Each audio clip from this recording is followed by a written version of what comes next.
He was the most powerful CEO in the city. His name alone carried weight, his presence commanded attention, and when he walked into a room, silence often followed. Every major deal, every large contract, and every influential decision seemed to rest in his hands. His life was a constant cycle of board meetings, press conferences, and luxury events. To the world, he was the very definition of success: sharp suits, expensive cars, private jets, and skyscrapers that bore his company's name.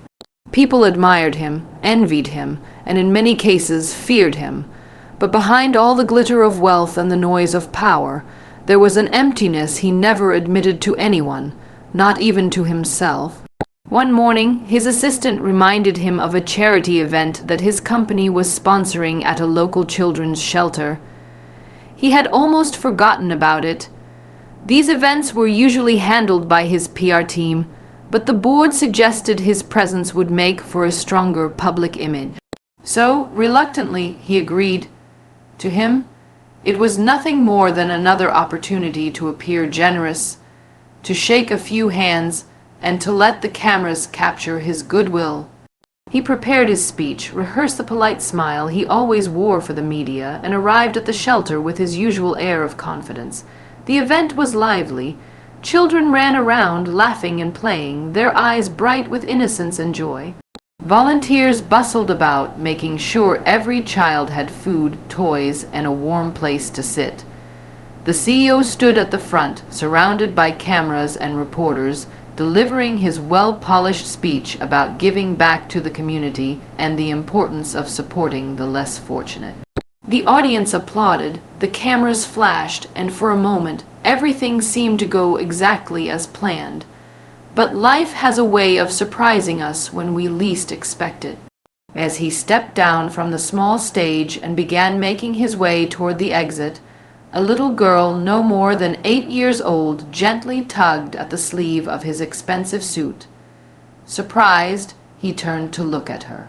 She was small, her clothes were simple, and her eyes held a kind of innocence that money could never buy. She smiled softly, and in the quietest, most genuine voice, she asked, "Mister, are you happy?" The words cut through him like nothing ever had. He had been asked thousands of questions in his life, questions about profits, expansions, mergers, and stock prices. He had been interviewed by journalists from around the world, grilled by investors, and challenged by competitors. But never in all his years had anyone asked him that. "Are you happy?" The simplicity of the question unsettled him. He opened his mouth to respond, but no words came out. His mind raced. He thought about the endless hours he spent in his office, the cold silence of his mansion, the strained relationships he had with the people closest to him, and the emptiness that followed him despite his success. For the first time in many years, the mask of power slipped. His throat tightened, his eyes filled with tears he could not stop, and he quickly turned away from the cameras, embarrassed by the emotions rising within him. The little girl tilted her head, still watching him with innocent curiosity. She wasn't asking for money, she wasn't asking for help. She was simply asking about his heart.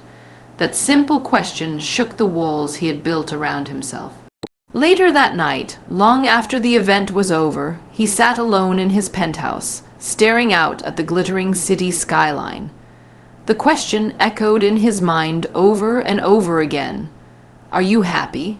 He thought about the path he had taken to get here, how he had sacrificed friendships, family moments, and even his own peace in pursuit of power. He thought about how often he told himself he would slow down someday, but someday never came. He had convinced himself that happiness would arrive once he reached a certain number in his bank account, or once his company became the biggest in the world. But now, as he sat surrounded by luxury, he realized he had everything except happiness. The memory of the little girl's eyes stayed with him. They were not filled with judgment or pity, only pure curiosity and care. It was as if her soul had reached out and touched his, reminding him of something he had forgotten long ago. He realized that happiness was not in the skyscrapers he owned or the applause he received, but in the simple, genuine moments of kindness and connection he had ignored for too long. The very next day, he made changes. He began visiting the shelter quietly, without cameras or reporters. At first, the children were shy around him, unsure of the man they had only seen on television. But as the days turned into weeks, they grew comfortable. He read them stories, played games, and even listened to their dreams and fears. For the first time in years, he felt alive. He laughed freely, not because of success, but because of the simple joy of being present with them. The little girl who had asked him the question became especially close to him. Her name was Lily, and she had lost her parents at a young age. Despite her hardships, she carried a light within her that shone brighter than anything he had ever seen. One afternoon, as they sat together drawing pictures, she looked up at him and asked, "Do you feel happier now?" He smiled, tears welling up in his eyes once more, but this time they were tears of gratitude. He nodded and whispered, "Yes, I do." Over time, the changes in him became evident to everyone. His employees noticed he was more patient, more understanding, and more human. He began prioritizing people over profits, ensuring his company invested not just in projects that made money, but in ones that made a difference. He encouraged his executives to volunteer, to give, and to remember that their success meant nothing if it wasn't used to uplift others. But most importantly, his heart changed.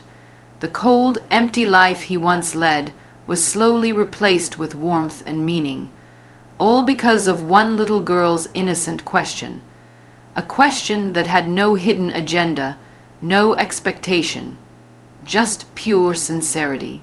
He learned that sometimes the most powerful lessons in life don't come from boardrooms or business schools, but from the smallest voices that dare to ask what truly matters. And he carried that lesson with him forever, knowing that the little girl's question had not only left him in tears, but had also given him a new life. Because in the end, true power is not found in money or control. It's found in kindness, in love, and in the courage to ask the simplest of questions.